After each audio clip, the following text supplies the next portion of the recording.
सफलता की कहानी में उत्तराखंड में मशरूम लेडी के नाम से प्रसिद्ध दिव्या रावत के बारे में जानेंगे। दोस्तों, भारतीय अर्थव्यवस्था के संदर्भ में सदैव यह कहा जाता है कि यह एक कृषि प्रधान देश है, लेकिन वर्तमान परिदृश्य को देखें तो ग्रामीण क्षेत्रों के युवाओं के दृष्टिकोण में परिवर्तन हो रहा है और उनका उद्देश्य ग्रामीण क्षेत्र को छोड़ शहरी क्षेत्रों की ओर दौड़ना बन रहा है। इसके पीछे की मुख्य वजह यह है गांवों में संसाधन और जागरूकता की कमी।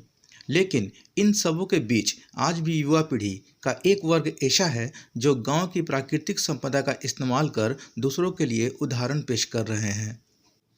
आज की सफलता की कहानी एक ऐसी ही लड़की की है जिसने उत्तराखंड की निर्मम पहाड़ी में सफलता का एक बेमिसाल उदाहरण पेश किया है। भारत के एक ऐसे राज्य में जहां वर्ष 2000 से आज तक करीब 20 लाख से अधिक लोग गांवों से शहरों की ओर बेतहाशा तेज गति से पलायन कर चुके हैं। उत्तराखंड में मशरूम लेडी के नाम से प्रसिद्ध दिव्या रावत ने नोएडा के एमिटी यूनिवर्सिटी से पढ़ाई पूरी करने के बाद 25,000 मासिक सैलरी की नौकरी छोड़ गांव का रुख किया। दिव्या को बचपन से ही खेती करने में दिलचस्पी थी। इसी दिलचस्पी के साथ उसने वर्ष 2013 में एक छोटे से कमरे में 100 बैग मशरूम उत्पादन के साथ अपना कारोबार शुरू कर दिया। दिव्या के इस फैसले से उसके घर वाले भी हैरान थे।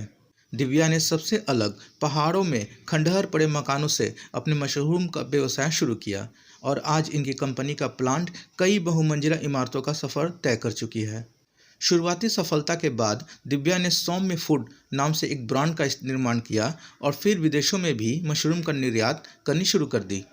गौरतलब है कि मशरूम उत्पादन के लिए बड़े बुनियादी ढांचे की आवश्यकता पड़ती है, लेकिन दिव्या ने इन ढांचों में भी काफ़ी सकारात्मक बदलाव किए, जिससे अब कोई भी आम आदमी इसे 5 से 10 हज़ार रुपये में शुरू कर सकता है। इसके अलावा दिव्या ने उच्च हिमालयी क्षेत्र में मिलने वाली दुर्लभ कीड़ा जड़ी पर भी काम करना शुरू किया है। रिसर्च के लिए उन्होंने मोथरोवाला में 1 करोड़ से ज़्यादा लागत की लैब तैयार की है। यहाँ कीड़ा जड़ी के विभिन्न उत्पादन तैयार किए जाते हैं। इस कार्य में उनके भाई भी सहयोग कर रहे हैं। दिव्या का मानना है कि युवाओं को रोजगार के लिए शहर में भटकने की बजाय खुद का कारोबार शुरू करने की दिशा में काम करना चाहिए। अगर ऐसा हुआ तो हम जैसे युवाओं को रोजगार तलाश में शहर नहीं जाना पड़ेगा और साथ ही हम दूसरे ज़रूरतमंदों की भी मदद कर सकते हैं। इसी तरह की एक और सफलता की कहानी के साथ मिलते हैं अगले वीडियो में। धन्यवाद।